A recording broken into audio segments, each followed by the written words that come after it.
Hello students, welcome to my YouTube channel. In this lecture, we are going to study about the different methods of design of steel structure. तो आज की class में हम लोग steel structure को किस किस मेथड से डिजाइन कर सकते हैं उसके बारे में पढ़ेंगे। ठीक है, कौन सबसे पहला मेथड आया था, फिर उसके बाद क्या इम्प्रूवमेंट हुआ, फर्दर क्या इम्प्रूवमेंट हुआ, ये सब हम लोग देखेंगे। ठीक है, तो what are the different methods, let's see. ठीक है, पहला जो आपका मेथड है वो है आपका इलास्टिक डिजाइन मेथड, इसको वर्किंग स्ट्रेस मेथड भी बोलते हैं। ये आपका सबसे ओल्डेस्ट मेथड है, सबसे पहले यही मेथड आया था, इलास्टिक डिजाइन मेथड। देन आया आपका प्लास्टिक डिजाइन मेथड, फिर आया लिमिट स्टेट मेथड।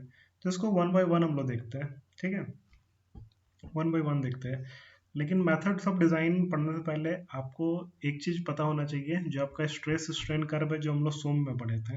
ठीक है, सोम में सोम में आप लोग पढ़े होंगे, सोम यानी स्ट्रेंथ ऑफ मटेरियल।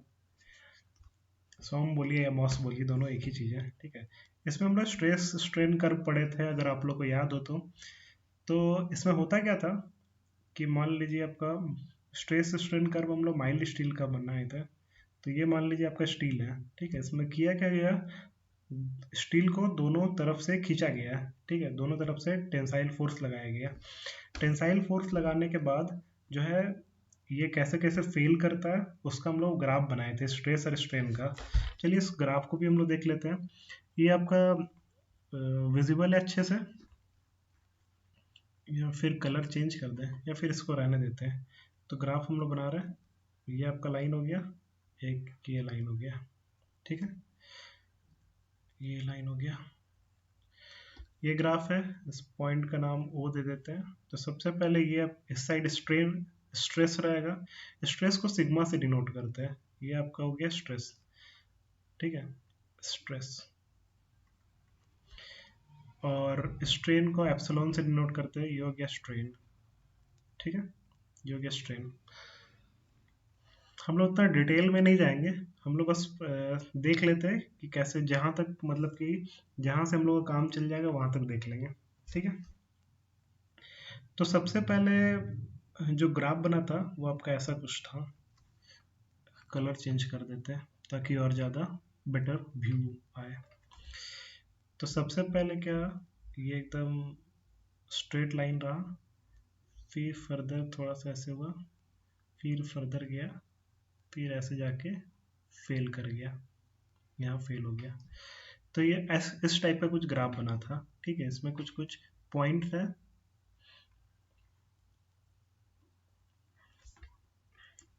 सबसे पहला पॉइंट था आपका यहाँ पे ए, फिर ये है B, then C, then D, E, F and G. So these are the different point. अब इसको वन बाय वन हम लोग डिस्कस करते हैं। ठीक है, let me change the colour, या फिर रहने दीजिए। ठीक है, तो सबसे पहले हम लोग देखते हैं ओ ए। तो ओ ए में हम लोग जहाँ तक देख रहे हैं कि ये स्ट्रेट लाइन है, स्ट्रेट लाइन है। तो स्ट्रेट लाइन क्या डिनोट करता है कि आपका स्ट्रेस जो है, यहाँ पे लिख देते हैं, स्ट्रेस जो है वो डायरेक्टली प्रोपोर्शनल है स्ट्रेन के। ठीक है, स्ट्रेस मतलब क्या, जैसे जैसे स्ट्रेस बढ़ रहा है वैसे वैसे स्ट्रेन बढ़ रहा है। ठीक है, up to a, up to a जो है आपका स्ट्रेस जो है वो डायरेक्टली प्रोपोर्शनल है स्ट्रेन के। इसको हम लोग ये भी बोलते हैं हुक्स लॉ। ये आप लोग क्लास 11 में भी पढ़ना था। खैर आप लोग डिप्लोमा के स्टूडेंट है तो बहुत कोई 11th नहीं किए होंगे, तो फिर भी मॉस में आप लोग पढ़े होंगे। ठीक है, हुक्स लॉ क्या पढ़े थे, हुक्स लॉ में था up to proportional limit, stress जो होता है वो डायरेक्टली प्रोपोर्शनल होता है स्ट्रेन के। ठीक है, यहाँ पे इसको इरेज कर देते हैं, बहुत ध्यान से समझिएगा, पूरा क्लियर हो जाएगा। तो अप टू पॉइंट ए, ए को क्या बोला जाता है, प्रोपोर्शनल लिमिट बोला जाता है, प्रोपोर्शनल लिमिट। ठीक है, एक क्या हो गया आपका प्रोपोर्शनल लिमिट। तो हुक्स लॉ क्या था, वो बोले थे साइंटिस्ट कि आपका अप टू पॉइंट ए यानी up to proportional limit, stress जो है आपका वो डायरेक्टली प्रोपोर्शनल होगा स्ट्रेन के। ठीक है, मतलब ये पूरा एकदम स्ट्रेट लाइन होगा, जैसे जैसे स्ट्रेस बढ़ेगा वैसे वैसे स्ट्रेन बढ़ेगा। ठीक है, यानी सिग्मा जो है वो डायरेक्टली प्रोपोर्शनल है किसके, स्ट्रेन के। ठीक है, इसको फर्दर हम लोग सॉल्व किए थे तो क्या हो गया था, sigma equal to capital E और ये स्ट्रेन। कैपिटल ई क्या था, मॉडुलस ऑफ इलास्टिसिटी, या फिर यंग्स मॉडुलस बोलिए, modulus of elasticity. Hope you are remembering this things. ठीक है, फिर OA तक का बात तो समझ में आ गया। OA तक क्या था, ये हो गया आपका प्रोपोर्शनल लिमिट। ठीक है, मतलब OA में क्या था, आपका स्ट्रेस जो था वो डायरेक्टली प्रोपोर्शनल था स्ट्रेन के। फिर आ गया आपका बी पॉइंट को बोलते हैं इलास्टिक लिमिट, इलास्टिक लिमिट। ठीक है, इलास्टिक लिमिट इसलिए उसको बोलते हैं क्योंकि अगर हम लोग अपने स्टील को अप टू इलास्टिक लिमिट हम लोग स्ट्रेच कर रहे हैं, ठीक है, मतलब अप टू इलास्टिक लिमिट अगर हम लोग खींचे हैं, तो क्या होगा कि अगर हम लोग अगर फोर्स को हटा दें, इस फोर्स को रिमूव कर दें, इस फोर्स को और इस फोर्स को हटा दें, तो फिर ये अपना ओरिजिनल पोजीशन रिगेन कर लेगा। इसीलिए इसको इलास्टिक लिमिट बोला जाता है, क्योंकि यहाँ तक आपका जो है इलास्टिसिटी शो करता है आपका स्टील। ठीक है, तो बी क्या है, आपका इलास्टिक लिमिट है, मतलब अप टू बी अगर हम लोग स्ट्रेस लगा रहे हैं, तो अगर स्ट्रेस को हटाएंगे तो क्या होगा, फिर से वो अपना ओरिजिनल पोजीशन रीगेन कर लेगा। ठीक है, लेकिन ए से बी तक जो है ना, वो आपका हुक्स लॉ फॉलो नहीं करता है। मतलब सिग्मा जो है आपका स्ट्रेस जो है वो डायरेक्टली प्रोपोर्शनल नहीं होता स्ट्रेन के, ऐसा नहीं होता ए से बी तक। ठीक है, यहाँ तक समझ में आया। फर्दर आगे देखते हैं। नेक्स्ट पॉइंट आता है आपका सी। अब सी को क्या बोलते हैं, सी हो गया आपका, सी को बोलते हैं अपर इल्ड पॉइंट, अपर इल्ड पॉइंट। ठीक है, देन है आपका डी, डी को बोलते हैं लोअर इल्ड पॉइंट। ठीक है,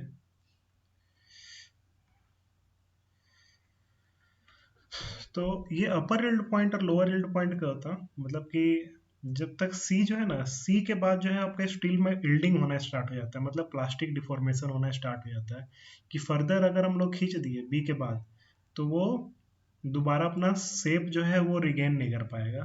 तो इसीलिए इसको इल्डिंग पॉइंट बोलते हैं। ठीक है, इसमें इल्ड कर जाता है, मतलब प्लास्टिक डिफॉर्मेशन हो जाता है, यानी दोबारा अपना शेप को ये रिगेन नहीं कर सकता है। तो सी हो गया आपका अपर इल्ड पॉइंट, डी हो गया लोअर इल्ड पॉइंट। तो ये दोनों पॉइंट जो है आपस में काफ़ी क्लोज रहता है, इतना क्लोज रहता है कि कभी कभी तो डिफ्रेंशिएट भी नहीं कर पाते, और कभी कभी तो आपका डी पॉइंट बनता भी नहीं है, बस एक ही पॉइंट होता है इल्ड पॉइंट, अपर और लोअर नहीं होता है।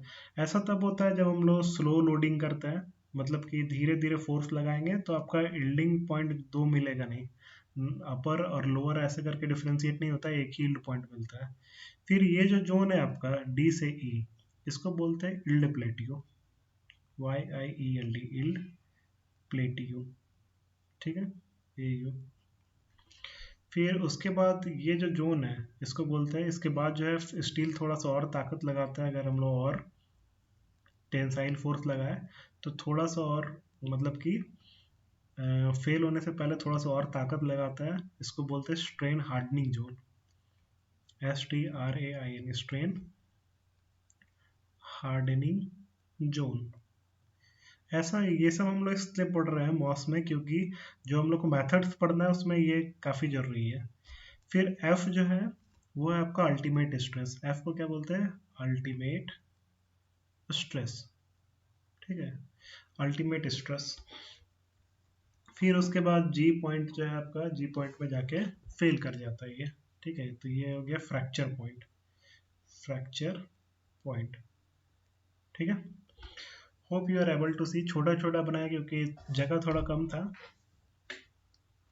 ठीक है, अब ये जो आप जान गए ना, ये जान गए तो अब हम लोग आराम से वर्किंग स्ट्रेस मेथड पढ़ सकते हैं। ठीक है, वर्किंग स्ट्रेस, प्लास्टिक डिजाइन, फिर लिमिट स्टेट, अब हम लोग आराम से समझ सकते हैं। ठीक है, तो वर्किंग स्ट्रेस मेथड में क्या होता है, सबसे पहले डिटेल में जाएंगे। वर्किंग स्ट्रेस मेथड या फिर इलास्टिक डिजाइन मेथड, ये काफ़ी ओल्ड मेथड था, ट्रेडिशनल मेथड था। सबसे पहले जो स्टील स्ट्रक्चर हम लोग डिज़ाइन करते थे उसमें ये मेथड यूज़ करते थे। ठीक है, उसमें ये मेथड यूज़ करते थे, जिसका बस फिलॉसफी था कि हम लोग क्या करते थे, इकोनॉमी को नहीं देखते थे।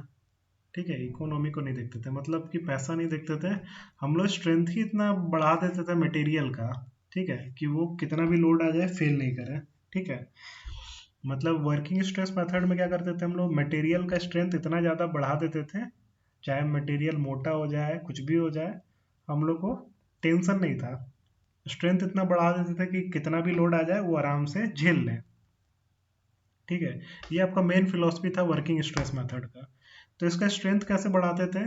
तो हम लोग क्या करते थे, इसका जो स्टील का सेक्शन होता था उसका स्ट्रेंथ को कम मान के चलते थे। क्योंकि आप देख रहे हैं ये जो ग्राफ आपको दिख रहा है, थोड़ा कलर हम चेंज कर देते हैं। कौन सा कलर ले लें, कौन सा बेटर रहेगा? थोड़ा डार्क लेते हैं, ब्लू ही ठीक रहेगा। ठीक है, जैसे आपको जो सी पॉइंट है, सी पॉइंट क्या है? आपका इल्ड पॉइंट है। ठीक है, ये है इल्ड पॉइंट। तो यहाँ पे जो स्ट्रेस होगा उसको बोलेंगे इल्ड स्ट्रेस। ये पॉइंट जो है उसको क्या बोलेंगे? Yield stress. Yield stress. ठीक है, और ये एफ पॉइंट क्या है? ये आपका अल्टीमेट स्ट्रेस है। ठीक है, ये क्या है?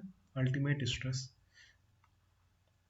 Ultimate stress. ठीक है, मतलब मैक्सिमम स्ट्रेस जो हम लोग का स्टील इतना ले सकता है, उसके बाद ही फेल करता है। तो अल्टीमेट स्ट्रेस है, एक ये यील्ड स्ट्रेस। मतलब ये स्ट्रेस में आपका यील्डिंग स्टार्ट हो जाएगा, इस ये मैक्सिमम स्ट्रेस ये झेल पाएगा, उसके बाद क्या करेगा? ये फेल कर जाएगा। तो एक्चुअली में अगर बोला जाए स्टील जो है उसका स्ट्रेंथ कितना हो जाएगा, तो ये मैक्सिमम है। ठीक है, यहाँ तक जब झेल ले रहा है तो मैक्सिमम स्ट्रेंथ क्या हो गया? ये। लेकिन हम लोग क्या करते थे, जब डिज़ाइन करते थे तो इसका स्ट्रेंथ कम मान के चलते थे। ठीक है, हम लोग यील्ड स्ट्रेस तक ही इसका स्ट्रेंथ मान के चलते थे सेक्शन का। ठीक है, ऐसा इसलिए हम लोग करते थे क्योंकि हम लोग सेक्शन ताकि और मोटा बना पाए, ठीक है, और बड़ा बना पाए, ताकि वो लोड इन फ्यूचर लोड बढ़ेगा भी तो वो आराम से सेक्शन झेल लें। ठीक है, मतलब कहने का ये बात है कि अगर कोई मान लीजिए स्टील का हम लोग सेक्शन लिए, ठीक है, ये सेक्शन लिए, मान लीजिए कि इसका स्ट्रेंथ है 130 केजी सहने का। ठीक है, इसका स्ट्रेंथ है 130 केजी सहने का। तो हम लोग मान के ही चलते थे कि ये 70 केजी सहेगा। ठीक है, मतलब 70 केजी ही ये रजिस्ट कर सकता है, इस टाइप का था। तो हम लोग कम मान के चलते थे स्ट्रेंथ, ताकि और सेक्शन बड़ा और मोटा बन जाए, ताकि इन फ्यूचर आपका 120 केजी भी आ जाए तो भी ये आराम से सह ले। हम लोग कोशिश करते थे कि 70 केजी से ऊपर ना जाए आपका, लेकिन इन फ्यूचर अगर बढ़ भी जाए तो वो आराम से रजिस्ट कर ले। तो हम लोग मटेरियल पे ज़्यादा ध्यान देते थे। ठीक है, मटेरियल का स्ट्रेंथ इतना बढ़ा देते थे, जो भी स्ट्रक्चर हम लोग बनाते थे स्टील का, तो उसका स्ट्रेंथ हम लोग इतना प्रोवाइड कर देते थे कि वो आराम से सह ले उसको। तो पहले हम लोग इकोनॉमी के बारे में नहीं सोचते थे, इकोनॉमी के बारे में कि ज़्यादा मोटा अगर हम लोग स्ट्रक्चर बनाएंगे या फिर ज़्यादा चौड़ा हो, ठीक है, तो उसमें ज़्यादा पैसा खर्च होगा, तो उतना इकोनॉमी के बारे में हम लोग नहीं सोचते थे। ठीक है, तो ये आपका सबसे बड़ा ये था ड्रॉबैक, वर्किंग स्ट्रेस मेथड या फिर इलास्टिक डिज़ाइन मेथड बोले तो इसका दो ड्रॉबैक सबसे बड़ा था कि एक तो आपका कि पता नहीं चलता था कि क्या मार्जिन ऑफ सेफ्टी है, कब फेल करेगा ये समझ में नहीं आता था।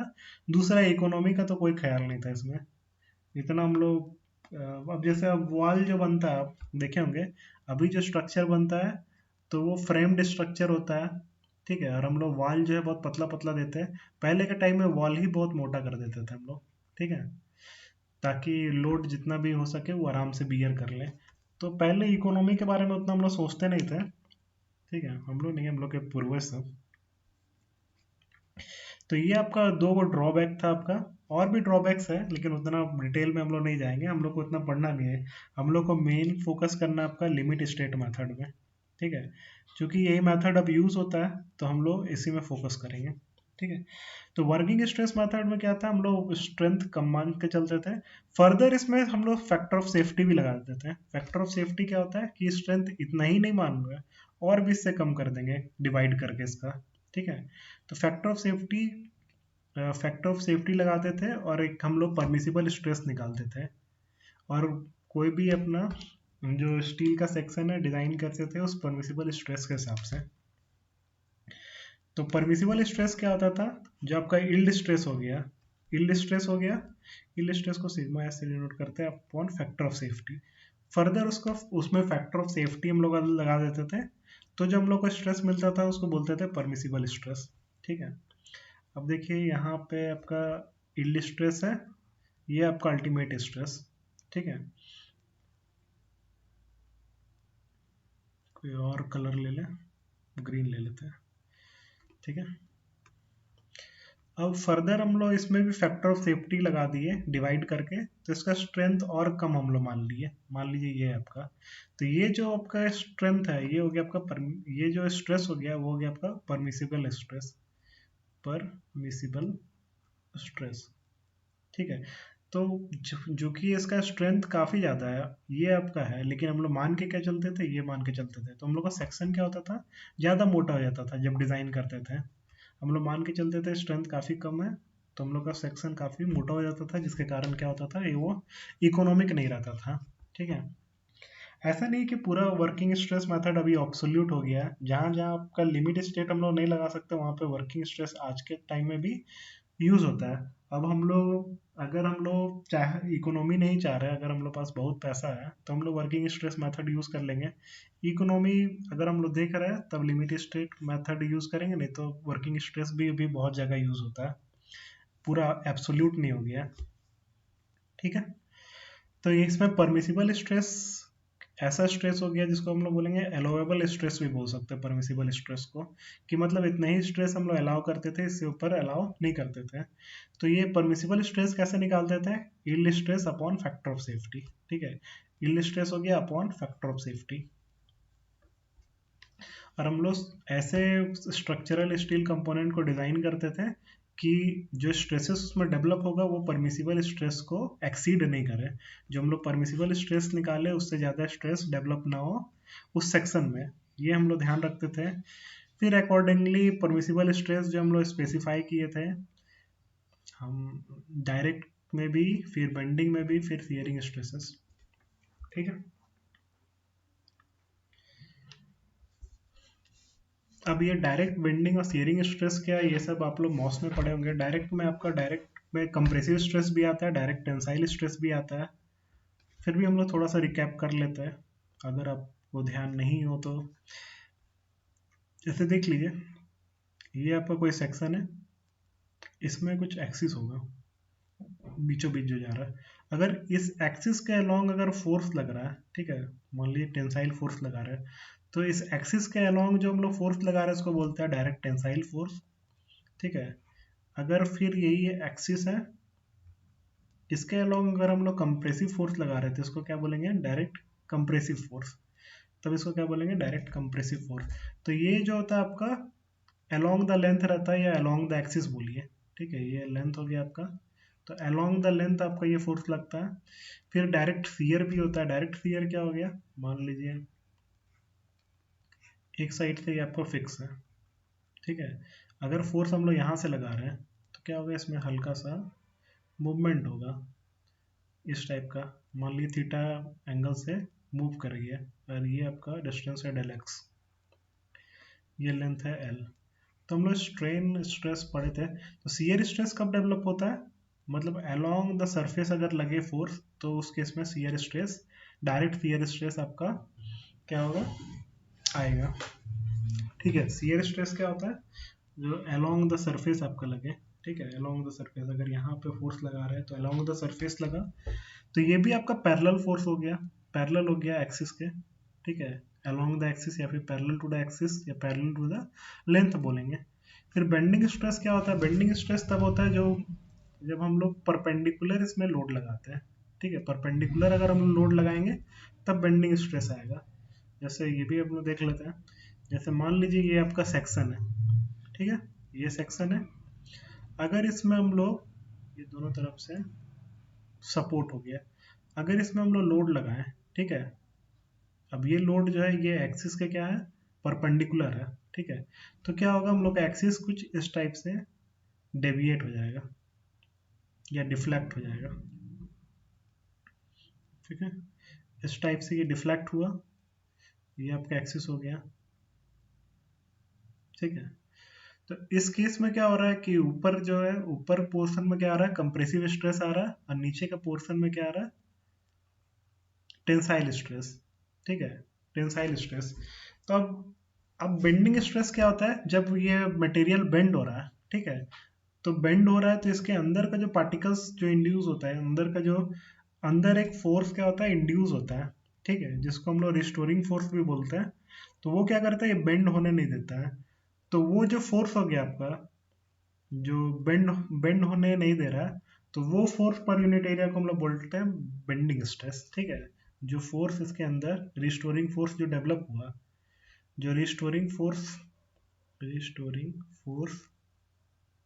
डेवलप हुआ जो कि बेंडिंग को रोक रहा है पर यूनिट एरिया, इसी को बोलते हैं हम लोग बेंडिंग स्ट्रेस। ठीक है, ऐसे सिंपली स्ट्रेस भी यही होता है, जो सिंपल स्ट्रेस होता है वो भी आपका यही होता है, restoring force per unit area. ठीक है, चलिए आगे बढ़ते हैं। तो वर्किंग स्ट्रेस मेथड हम लोग को बहुत अच्छे से समझ में आ गया।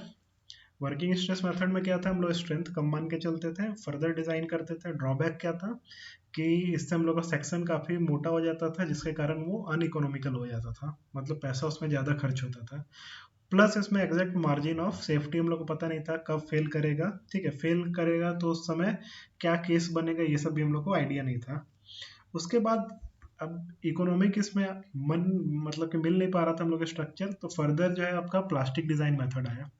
ठीक है, प्लास्टिक डिजाइन मेथड में क्या था कि अब हम लोग जो है इकोनॉमिक नहीं मिल पा रहा, तो हम लोग क्या किए कि जो यील्ड स्ट्रेस था इसी को इसको रिप्लेस कर दिए। हम लोग सोचे कि अल्टीमेट स्ट्रेस को लेते हैं। ठीक है, तो एक्चुअली में जो आपका मेन स्ट्रेंथ रहता है जो आपका स्टील का, ठीक है, तो वो यहाँ तक है, अल्टीमेट स्ट्रेस तक। तो इस बार हम लोग क्या किए प्लास्टिक डिजाइन मेथड में, इसको कंसीडर किए अल्टीमेट स्ट्रेस को। ठीक है, और फैक्टर ऑफ सेफ्टी में यहाँ पे क्या किए, लोड फैक्टर ले लिए। ठीक है, एक्चुअली में फैक्टर ऑफ सेफ्टी को ही लोड फैक्टर बोलते हैं प्लास्टिक डिजाइन मेथड में, ये आपका फैक्टर ऑफ सेफ्टी ही है। ठीक है, तो इसमें उसमें हम लोग यील्ड स्ट्रेस को मैक्सिमम माने थे, इसमें क्या मानेंगे, जो आपका अल्टीमेट स्ट्रेस है उसको मैक्सिमम मान लेंगे। ठीक है, फिर हम लोग वर्किंग लोड निकालते हैं। तो इसको बढ़िया से समझते हैं।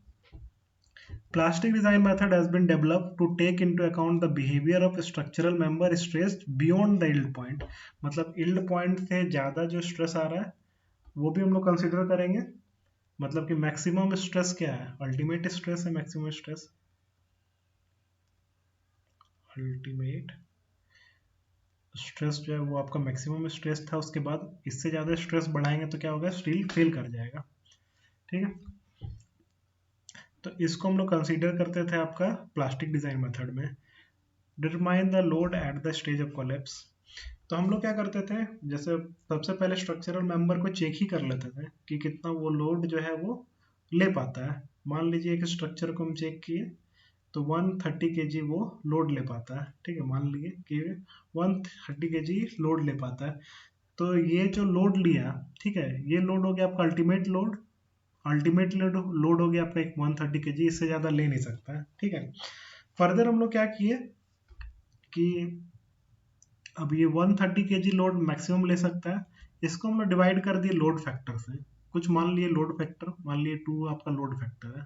ठीक है, तो आपका आ जाएगा वर्किंग लोड। ठीक है, जो ये आपका 130 है आपका अल्टीमेट लोड है, और ये 2 क्या हो गया, ये लोड फैक्टर हो गया। ठीक है, तो वर्किंग लोड क्या होता है, अल्टीमेट लोड। तो अल्टीमेट लोड हम लोग मान लिए 130 kg है, अपॉन लोड फैक्टर मान लिए। ये सब मान लिए, ऐसा एक्चुअली में होता नहीं है, आपको समझाने के लिए ये बता दे रहे हैं हम। तो जब हम लोग 2 से काटेंगे 130 को तो ये कितना आ जाएगा, करीब 65 kg। ठीक है, तो इससे हम लोग को वर्किंग लोड मिल जाता था, वर्किंग लोड। ठीक है, उसमें मटेरियल में हम लोग ज़्यादा ध्यान नहीं दे रहे थे, लोड में ज़्यादा ध्यान दे रहे हैं इसमें। ठीक है, कि हम लोग चेक कर रहे थे कि मैक्सिमम लोड क्या ले पाता है, तो 130 kg मैक्सिमम लोड ले पाया। तो हम लोग क्या किए कि वर्किंग लोड उससे निकाल लिए, अल्टीमेट लोड से हम लोग वर्किंग लोड निकाल लिए, और बोल दिए कि जो वर्किंग लोड आया आपका जैसे 65 kg है, तो हम लोग क्या किए कोशिश कि 65 kg से ज़्यादा लोड इसमें नहीं आना चाहिए। ठीक है, 65 kg से ज़्यादा लोड इसमें नहीं आना चाहिए, नहीं तो फेल कर जाएगा। तो ऐसे मान के हम लोग स्ट्रक्चर को डिज़ाइन करते थे।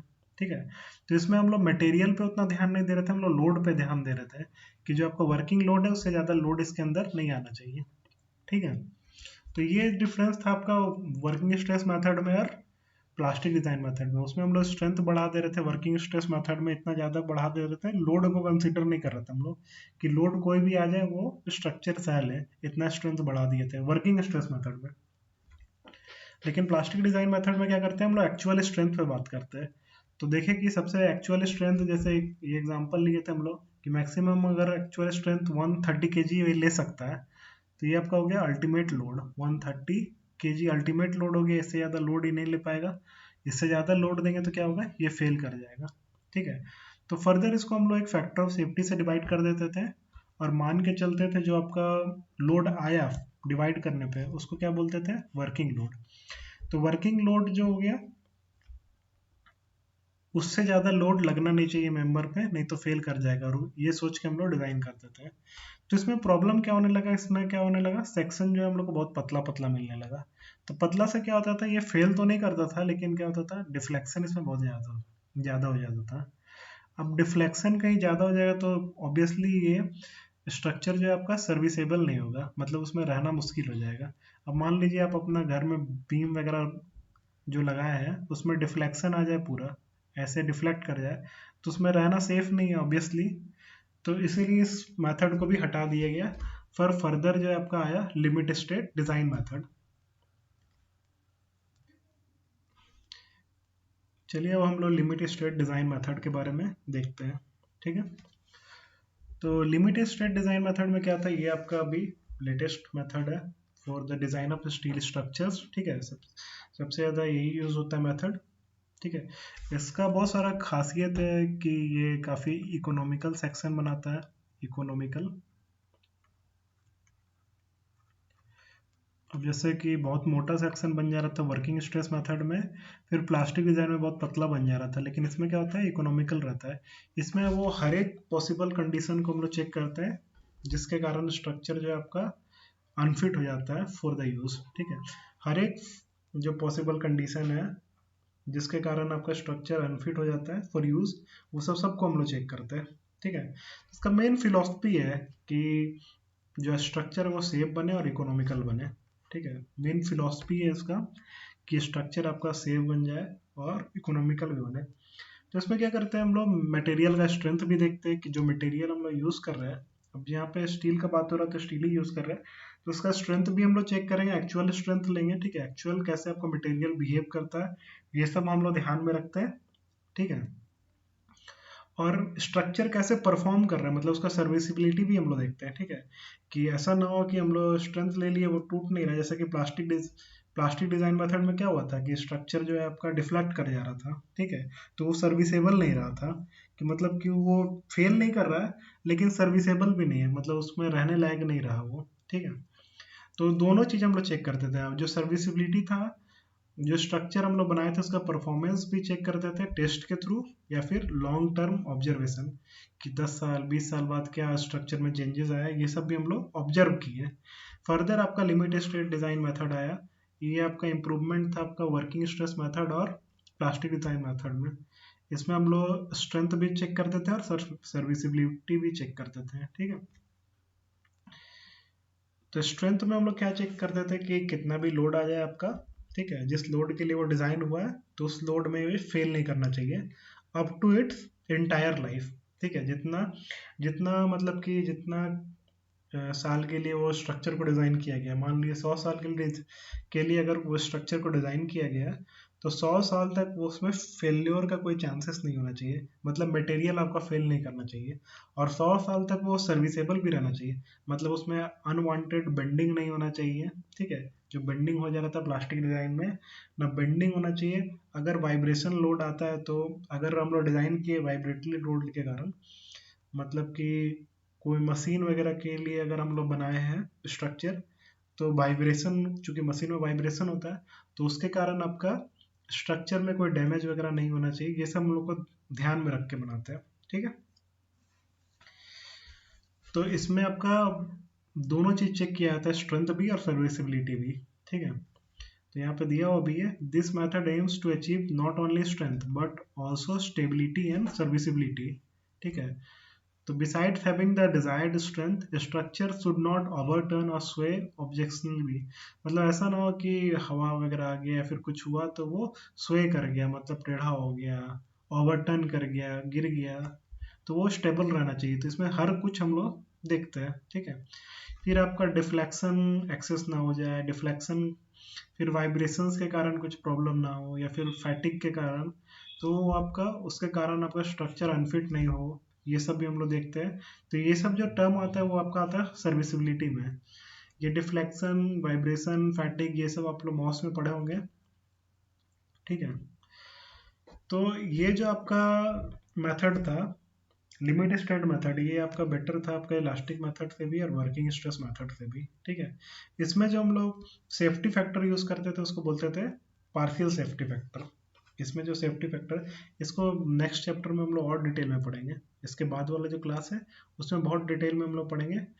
ये जो आपका वर्किंग स्ट्रेस मेथड और प्लास्टिक डिजाइन मेथड था, ये यहीं तक है, इसके आगे इसको पढ़ना नहीं है, ठीक है। ये बस बताया गया कि ये सब मेथड पहले आया था, बाद में आपका लिमिट स्टेट मेथड आया। तो इसके बाद हम लोग को लिमिट स्टेट मेथड बहुत डिटेल में पढ़ना है। फिर क्या क्या सेफ्टी फैक्टर्स लगता है, सेफ्टी फैक्टर को हम लोग लिमिट स्टेट में पार्शियल सेफ्टी फैक्टर बोलते हैं। लोड के लिए अलग पार्शियल सेफ्टी फैक्टर होता है, फिर material different types of load के लिए अलग अलग पार्शियल सेफ्टी फैक्टर होता है, उसको काफ़ी डिटेल में हम लोग देखेंगे। अभी हम लोग बस ये जान लेते हैं कि लिमिट स्टेट मेथड जो है वो इम्प्रूवमेंट है आपका वर्किंग स्ट्रेस मेथड और प्लास्टिक डिजाइन मेथड का। इसमें क्या करते हैं हम लोग, स्ट्रेंथ में भी बात करेंगे कि स्ट्रेंथ मतलब कि मटेरियल आपको फेल नहीं करना चाहिए, और सर्विसिबिलिटी भी देखते हैं। सर्विसिबिलिटी मतलब क्या होता है कि जब जिस साल तक के लिए, मतलब जितना एज के लिए इसको डिज़ाइन किया गया है, जो भी इसका लाइफ टाइम हो, तो उस समय तक ये सर्विसेबल होना चाहिए। इसमें ना बेंडिंग होना चाहिए, ना स्वे होना चाहिए, ना कोई और तरह का डिफ्लेक्शन होना चाहिए। तो ये सर्विसेबल भी होना चाहिए, ये भी हम लोग ध्यान में रखेंगे। तो these are the 3 methods which are used to design any steel structure. This is all for today. Thank you for listening. आज की क्लास में इतना ही। नेक्स्ट क्लास में हम लोग लिमिट स्टेट डिजाइन मेथड के बारे में और डिटेल में जानेंगे, बहुत डिटेल में, ठीक है। अभी बस हम लोग डिफरेंस देख रहे थे, ठीक है। लिमिट स्टेट आपका अभी करेंटली यूज होने वाला मेथड है। आशा करते हैं आपको ये क्लास समझ में आएगा। This is all for today, thank you. Please subscribe to my channel also.